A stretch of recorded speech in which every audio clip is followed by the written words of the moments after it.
Capitol Records Studio B, Hollywood, California, September 1959. Nat King Cole, age 40, sat alone at the studio piano before the session began. The engineers hadn't finished setting up. The other musicians were still arriving, coats being removed, instruments being tuned. Nobody was paying particular attention to the man at the piano. Nat played a few bars of a hymn he'd learned as a child, "Steal Away," his father's church in Montgomery, Alabama. Sunday mornings when he was 6 years old, sitting in the front pew, watching Reverend Edward Coles lead the congregation. He hadn't planned to play it, his hands just found it. He played it through once quietly, then stopped, sat for a moment with his hands still on the keys.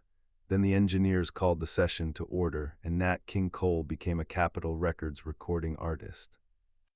Again, professional, commercial, polished, but the hymn stayed with him through the session. Before we dive into how Nat King Cole recorded a deeply personal gospel album in 1959, rooted in his Alabama upbringing and his father, Reverend Edward Coles' Baptist ministry, and how Capitol Records refused to release it, calling it brand confusion, a decision that meant Nat died in 1965, having never heard his most personal musical statement released to the world. Let me ask, where are you watching from? Drop a comment, because this story about artistic identity and corporate control is as relevant in 2026 as it was in 1959. Nathaniel Adams Coles was born in Montgomery, Alabama in 1919. His father was Reverend Edward James Coles, a Baptist minister. His mother, Perlina, sang in the church choir. Music in the Cole household was inseparable from faith. The first music Nat learned was sacred music. Hymns, spirituals, gospel, the music of the black church that had been the cultural and spiritual foundation of African American life for generations. He learned piano in church, played for the congregation, absorbed the emotional vocabulary of sacred music before he'd ever heard a jazz record. When the family moved to Chicago in the 1920s, Nat found jazz, found the secular world. Found his career path in the nightclubs and recording studios that would make him famous. But he never forgot where the music started. That's what the 1959 sessions were about. Returning, the idea had been in his mind for years. A gospel album, not a commercial gospel album designed to capture a market segment. A personal album, spirituals, hymns, Baptist church music, the music of his childhood and his father's ministry. He'd approached Capitol's A&R department tentatively in 1957. The response was cool, not aligned with your market positioning, could confuse your audience, we'd want to discuss it further.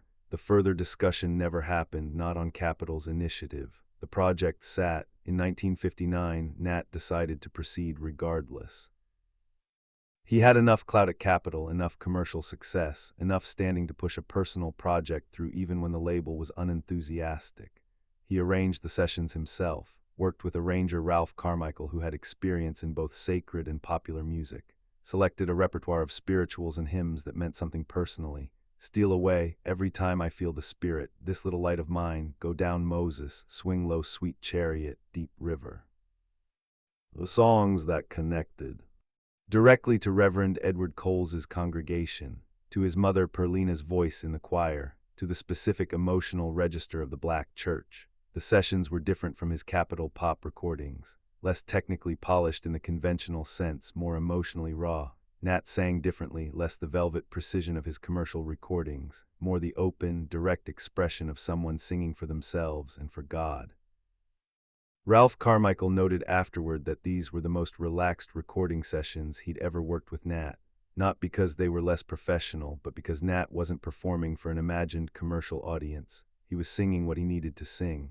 The recordings were completed in the fall of 1959. Capitol received the masters, and then Capitol sat on them. The official response from the label came from A&R executive Alan Livingston, professional, diplomatic, clear in its meaning. "Nat, these are beautiful recordings. Your vocal performances are exceptional. But we have serious concerns about the commercial viability of releasing a gospel album under your name at this point in your career.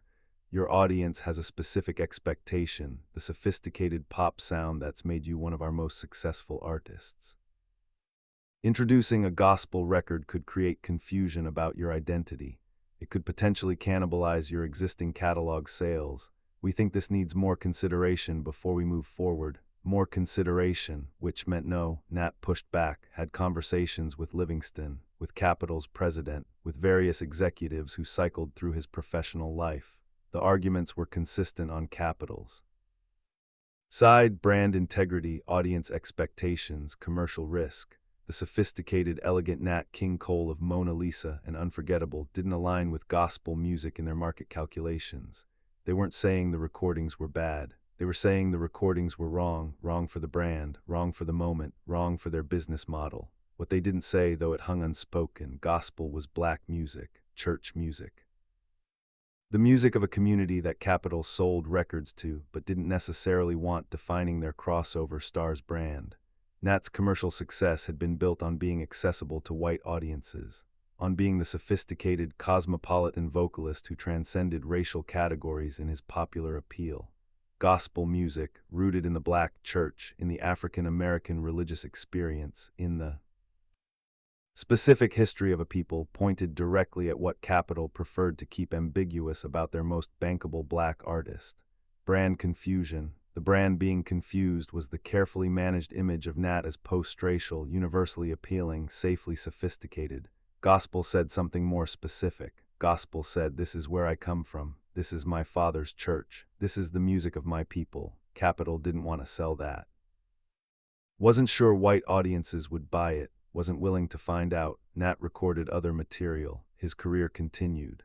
The gospel masters sat in Capitol's vault. In 1962 and 1963, he asked about the recordings again. Was told they were still under consideration, being evaluated. Perhaps the timing wasn't right yet. He continued working at his normal pace, recording, touring, performing, maintaining the career that Capitol's commercial instincts had helped build, even as those same instincts blocked him from releasing what he considered his most meaningful work. December 1964, Nat was diagnosed with terminal lung cancer. The diagnosis was devastating in every dimension: personal, professional, human. He was 45 years old. He had children. He had music still to make. He also had, sitting in Capitol's vault, a completed album that he had never heard released. The most personally meaningful recording of his career. His father's music, his childhood music, his own spirit in the form most natural to him. He asked about the gospel recordings again after his diagnosis. Capitol was sympathetic, regretful even, but the commercial concerns hadn't changed, and the practical reality of Nat's illness made things more complicated, not less. Releasing a gospel album by a terminally ill Nat King Cole would look like what? Exploitation of a dying man's religious feelings. Posthumous project management beginning while he was still alive. The timing, which had never been right according to Capitol, was now more wrong than ever in their commercial calculation. Maria Cole was furious. Had always been furious about the gospel recordings, but the fury deepened as Nat's illness made clear that he would not live to see them released. She had watched her husband make those recordings, watched him sing his father's hymns with an openness and vulnerability that his commercial recordings never quite captured. She knew what those sessions had meant to him. They took everything they could from his talent, she said in later years. They took his recordings and paid him less than they should. They took his image and airbrushed it from photographs. They took his voice and banned it from Southern radio. And then they took his most personal music and locked it in a vault because it didn't fit their brand. They didn't just manage his career, they managed his identity.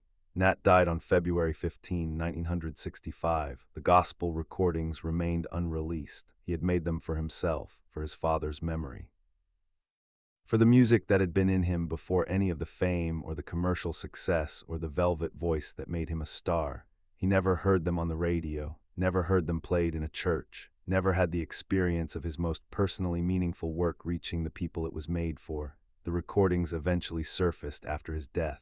Capitol released some of them posthumously in various configurations over the years. Every Time I Feel the Spirit became the best-known release from these sessions. Posthumously, after he was gone, safe to release now that the commercial calculations were different, safe to position as archival material, as historical document, as the gospel side of a complete artistic legacy. In death, Capitol could release what they'd refused him in life. That's the specific cruelty of the situation, not that the recordings were suppressed forever. But that Nat never experienced their release, never received the response to that music from listeners. never heard his father's hymns coming back to him through the world he'd spent his life entertaining. Reverend Edward Coles, Nat's father, had died years before the 1959 sessions. Nat had made those recordings partly as a way of returning to his father's ministry, of completing something that had been unfinished since the family left Montgomery and the church behind for Chicago and the secular world. He completed the music. Capital prevented the completion from reaching its destination. That's not just corporate decision-making about marketing and brand alignment. That's an institution controlling the spiritual life of a human being for profit management. Ralph Carmichael, who arranged those sessions, understood what he'd witnessed in the studio. He sang those songs like a man who needed to sing them, he said. Not for an audience, not for a chart position, for himself. I've made a lot of recordings in my career. I've never seen someone more present in a studio than Nat was during those gospel sessions.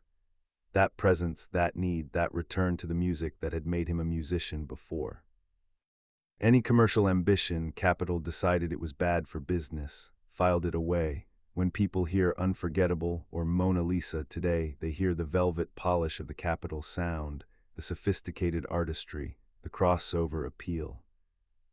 What they don't hear, because Capitol kept it from them while Nat was alive, is what those gospel recordings contained.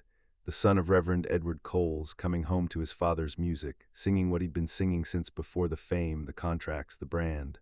That man, singing those hymns in that studio in 1959, Capitol locked him in a vault, and Nat King Cole died before the door was opened.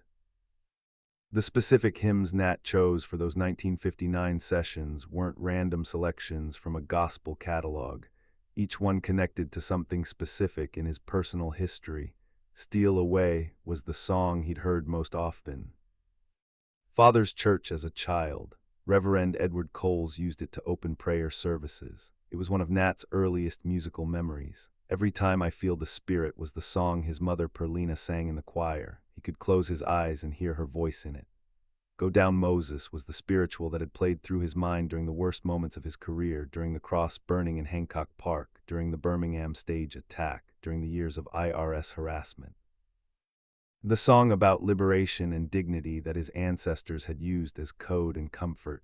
Deep River was the song he'd played at his father's funeral. These weren't songs selected for their commercial appeal or their crossover potential. They were the soundtrack of his interior life, the music that existed below the surface of his public persona. Capitol's refusal to release them wasn't just a business decision.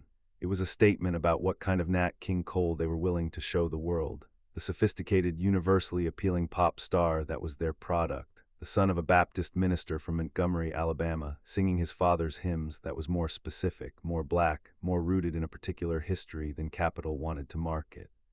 The gospel recordings represented Nat's insistence on being a complete person, on not having his identity entirely managed by his label's commercial interests. He'd spent his career making necessary compromises, playing the segregated venues because the economics required it, recording the songs Capitol preferred because the contract required it, accepting the brand management that made him commercially viable in white America. The gospel album was the place. He refused to compromise. He made those recordings on his own terms, with his own intentions, for his own reasons, and Capitol took that refusal and filed it away. The commercial music industry of the 1950s and early 1960s had a particular vision of who black artists could be. They could be entertainers, could be commercially viable, could be crossover stars, which meant stars acceptable to white audiences.